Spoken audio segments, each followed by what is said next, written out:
Hello there, my name is Coconut, and today I am very excited to talk about this. We are talking about Sailor Moon. Now, Sailor Moon is actually one of my favorite mangas that I've ever gotten, so this will actually be pretty fun. I'm just gonna do some drawing and just chatting because I think that'd be really fun just to share my thoughts about Sailor Moon and maybe other topics in the future. So, to start off with, Sailor Moon, I think, has to be one of my favorite mangas. It was technically the first that I ever got back in 2025, I think it was, around September. I wanted to get into manga. I started getting into drawing more often, and I figured that going to look at mangas and learning techniques by different manga artists, that I could possibly be able to learn something new from other artists.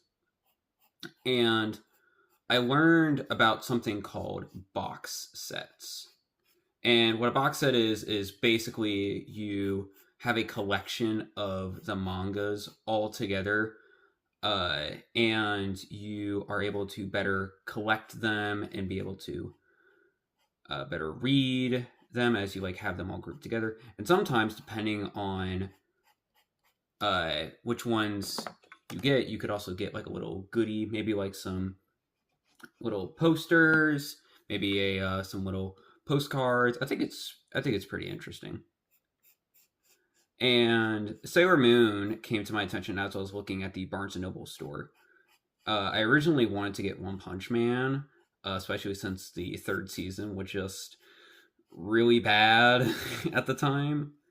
Uh, but One Punch Man had well over 30 issues, so it would be significantly hard for me to actually get One Punch Man. I want to get it in the future, but I don't know exactly how I will. But I noticed that there was one for Sailor Moon, and this is a thing you'll hear me talk about a lot. But Sailor Moon was a very big thing for my aunt. My aunt introduced me to the world of anime, and I really do thank her for that. And one of her favorite animes of all time had to be Sailor Moon. She grew up with it back when the original anime came out in the 90s. And in fact, she was such a big fan that she called herself Usagi sometime, or more, she called herself Sailor Moon and used the profile of Sailor Moon on like Facebook and stuff.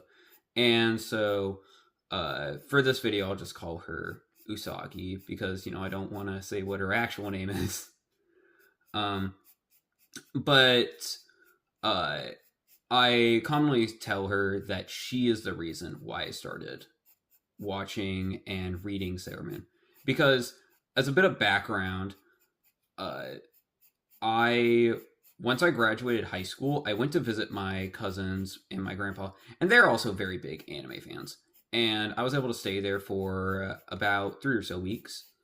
And during that time, I was able to use their Netflix, and I watched like a few shows. I watched Arcane, I watched Kill la Kill, which was very nice, and I watched Sailor Moon Crystal. Yes, Sailor Moon Crystal, not the '90s anime.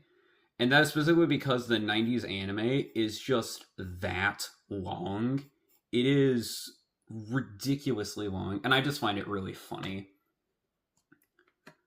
Uh, Now, Crystal is a bit of a hot debate in a lot of the community of Sailor Moon.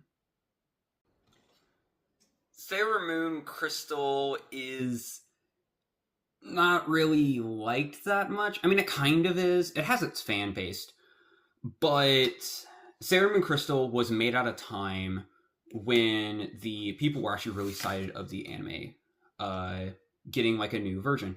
However, there was some controversy behind it. It was relatively good. People actually liked it.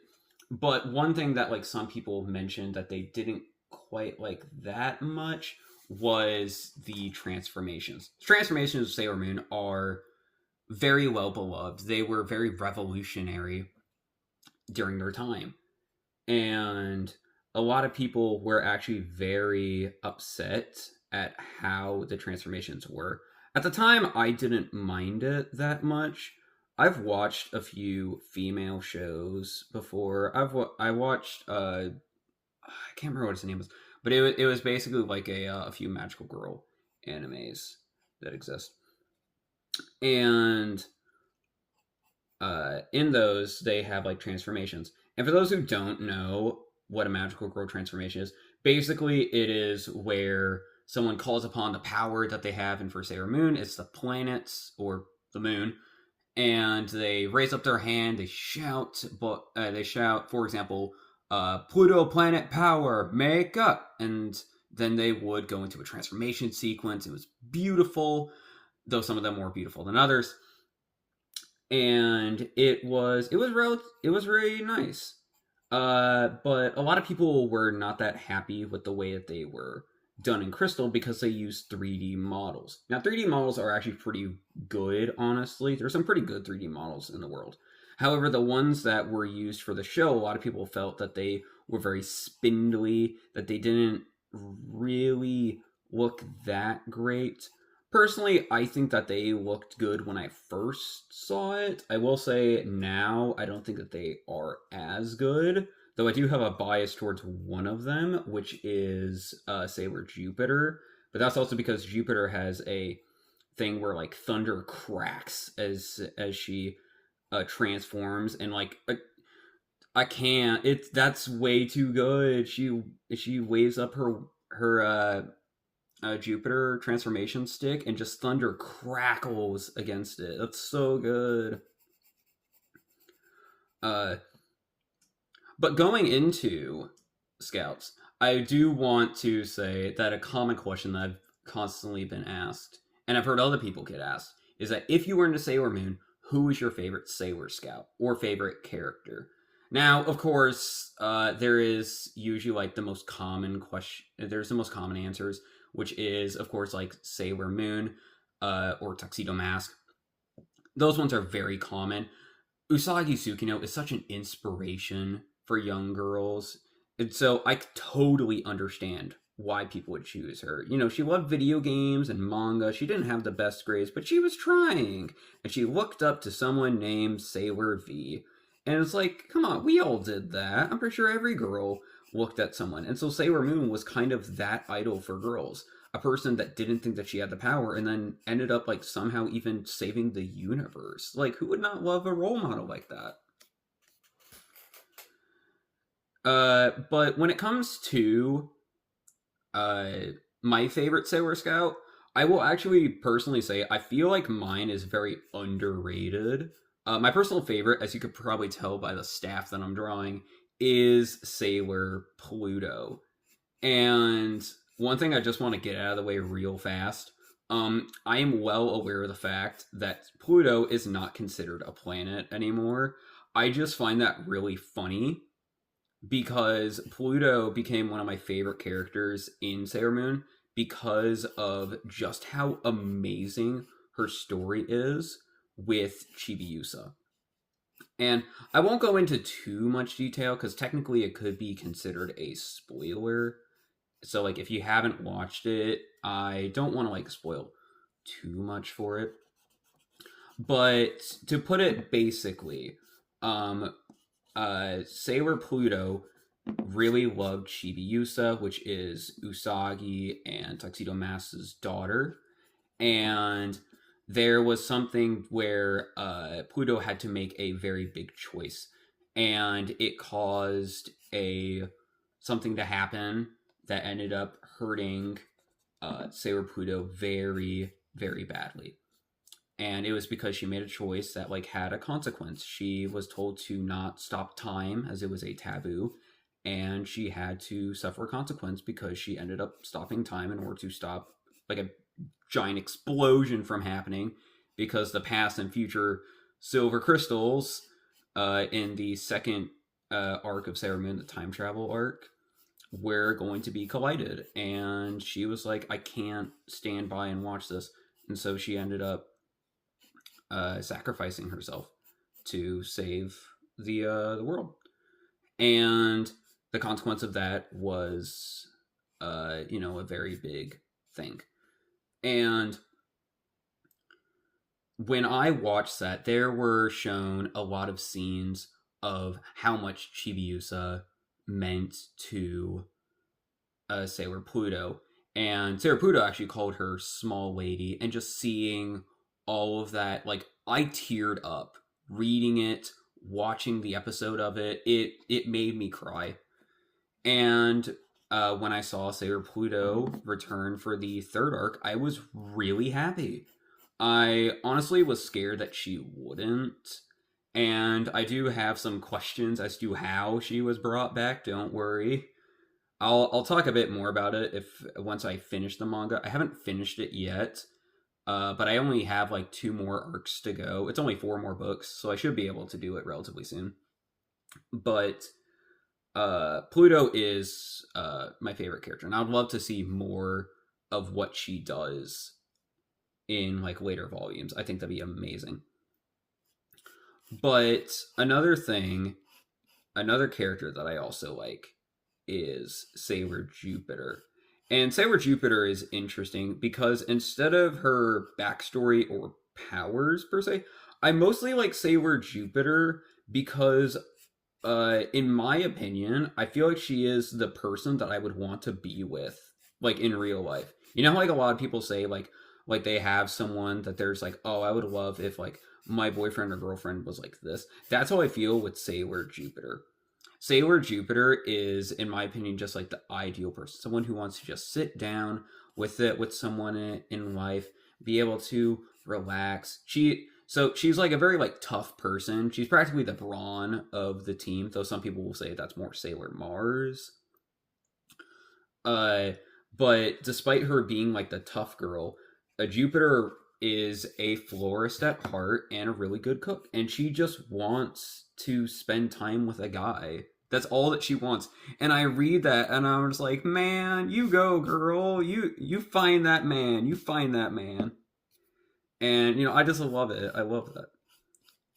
And one thing I also just want to mention, me saying that, yes, despite my obvious voice, I do like a lot of female things. I love Hatsune Miku. I've watched Sailor Moon. I've watched RWBY. I love playing as female characters in video games. To me, it allows me to peer into a world that I have not seen. I have mainly been in the like the male orientation, the stuff like your Nerf guns, your GI Joes, all of your more male targeted audience. And as I've been like growing older, I want to explore more of the world that I possibly haven't seen. And so reading into Sailor Moon, reading into watching RWBY, stuff like that, stuff that has to do with girl power as well, is really nice. And as someone who has sisters and no brother, it's something that also helps me understand my sister's point of view on a lot of things as well.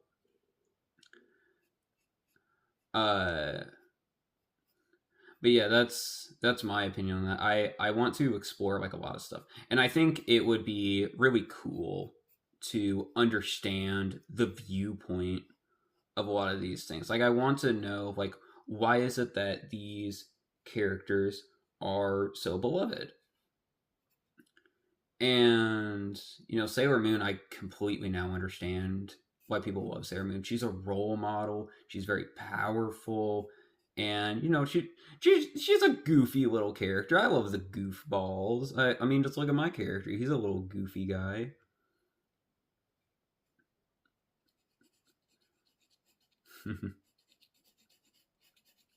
Oh, I also will say the other thing that I love about Sailor Moon, the artwork. And I wanted to talk about this literally as soon as I started this video.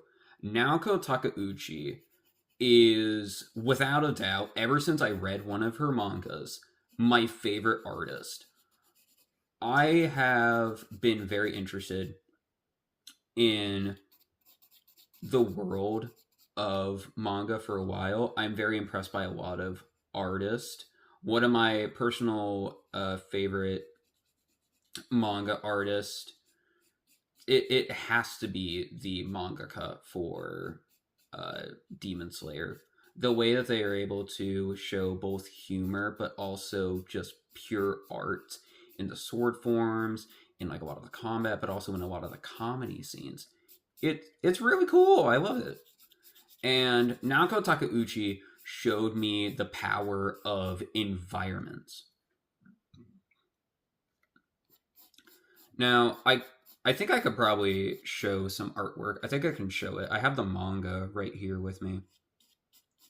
But uh the one of my favorite parts of artwork that I've seen of her, or I've seen by her, was one where she was able to draw a galaxy, which showed up in one of the arcs in the Infinity arc, I think is what it was. And it blew me away because this was manga. This is drawn in black and white. I didn't think it was physically possible to draw in black and white on a manga, or draw a black and white galaxy on a manga. I didn't think that was physically possible.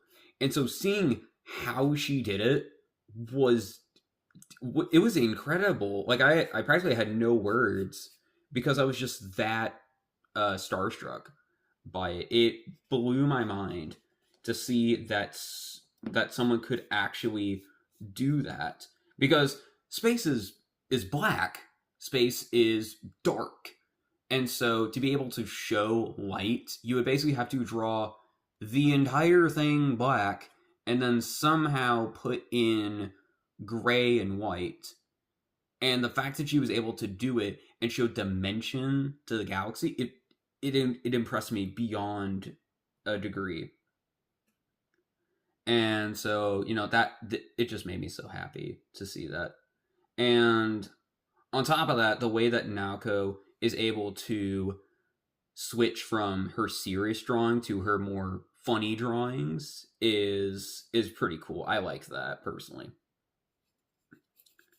And I also will say the way that she was able to draw everything, I don't know if she had help, but the fact that she was able to draw everything so good and to keep that consistency was just incredible to me.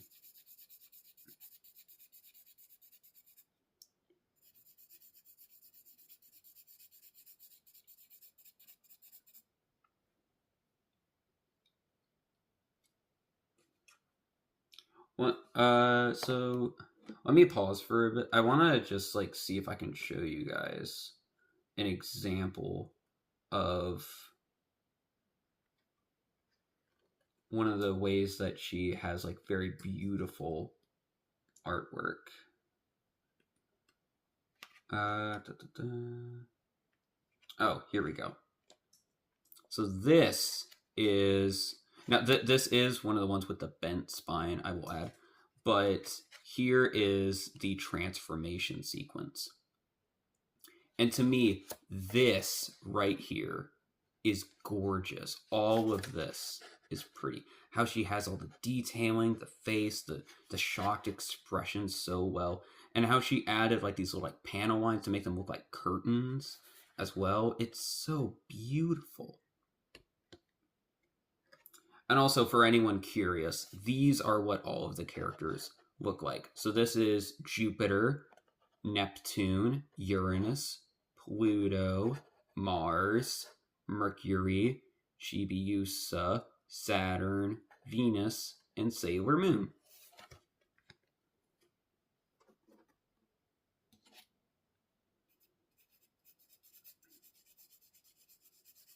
I feel like since I'm far enough in, I can also maybe do a brief explanation as well of what Sailor Moon is.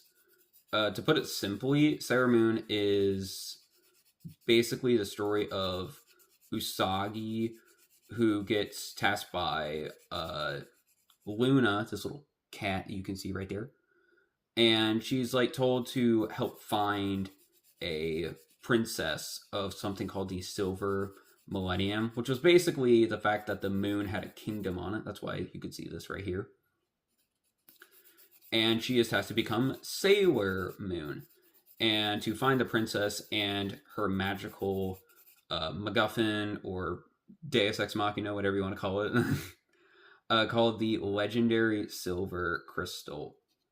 And I don't think it's that big of a spoiler because anyone with a brain could probably figure it out. Sailor Moon is the princess that is revealed, and the Silver Crystal just is what helps her to transform, if I remember correctly.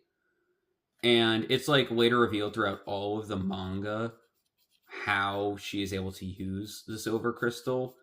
The basic gist of it is that it is a item used by her as well as her daughter Chibiusa, and it has near infinite energy. It's been stated that it could effortlessly destroy a planet, and later shown in Arc 4, it was able to destroy a complete mirror universe, which is powerful. It's honestly probably one of the reasons why a lot of people says that she could probably one-shot Goku. And honestly, after me stating that she could destroy a galaxy in one hit, honestly, not that bit surprising anymore. There's also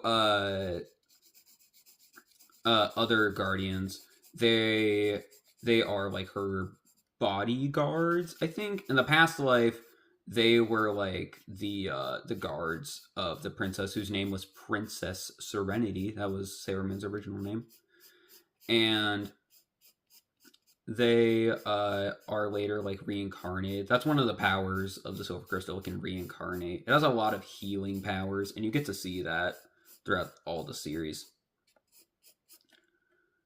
But there's so much to it. I don't want to spoil everything, but the basic gist is Sailor Moon finds people that are Sailor Guardians, and that she had a previous relationship. She ends up building trust with them, ends up saving people. And if we're talking about the anime from the 90s, it's also her saving many people across the town from a lot of the machinations of people trying to collect energy from people, which I'm pretty sure energy was just a fancy way of getting around censorship. I think what they mean is their soul, because that makes far more sense to me.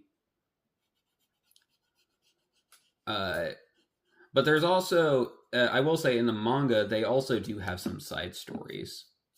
In this manga that I have, in the manga collection that I have, every 2 volumes, there are at least like 2 or so short stories. And when they released when they released all of this is the most modern version, by the way. This is the most modern version. This is the manga box set version. I don't have the ones that you would find at like your local bookstore. This one's the box set. But it still has the same stuff in it. It still has little notes and the side stories, and I really like that. But the side stories are pretty good. I originally wanted to hold off on reading the side stories because I wanted to get all of the Sailor Moon books, and the last side story that I would read would be from what was adapted as the Sailor Moon, I think it was S movie. I'm not entirely sure, but it's the one about the Moon Princess, which is honestly very poetic. There was actually recently a Netflix movie that was made about the Moon Princess, and that short story was very interesting to read. It had very gorgeous artwork. That's the thing you were going to hear me say if I ever mention up Sailor Moon again, is that the artwork's just incredible. She still actually does art to this day. She hasn't continued the series ever since it ended in the 90s. But she has continued to keep up with the fan base and continued drawing things. I'm very happy because a lot of times I've heard like a lot of manga artists will like have like a manga, and then once they get done with it, it's kind of poof, they're gone. And so I'm glad that Naoko has stuck around for as long as she has. But I also will say, getting into Sailor Moon, it definitely feels like a rabbit hole. It definitely does. Because Sailor Moon, as I've said, Sailor Moon's target audience is mainly females. And being able to explore that was rather interesting. It was really cool because now I'm able to like hold a conversation with a lot of females. Just like, oh, what was your favorite? What was your favorite Sailor Moon character? What was one of your favorite arcs?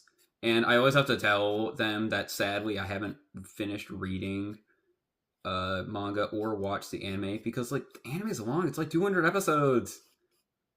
And I was like, look, I haven't even finished like Dragon Ball Z. And I was like, I can't finish Sailor Moon. It would take me like a month to complete Sailor Moon, and I already have like a few shows I already need to finish. I'm on season 7 of Ruby, and I'm like halfway through it, and so I just need to like finish that one. Then I'll be able to do like other stuff. I got shows like Dandadan that are on my radar. JoJo, one of my cousins mentioned, and just so much. I also do have another box set that I got, which was Dungeon Meshi, which I specifically got because of this little guy. Because I thought just like, oh, Dungeon Meshi focuses on food. Perfect to get inspiration for a fruit-based character. That actually was the case. I'm not making this up, by the way. But yeah, that was pretty much kind of my entire thing with Sailor Moon. It was a thing I never really thought that I would get that much into, but the fact that I got into it so much makes me just so happy because the fandom of Sailor Moon, they're very passionate. They have so many toys, they have so many merchandise. When the Sailor Moon Museum comes to the US, you better believe that I'm going to that darn museum. I'm gonna be like the only guy there. I'm gonna wear my gender bend Sailor Pluto cosplay.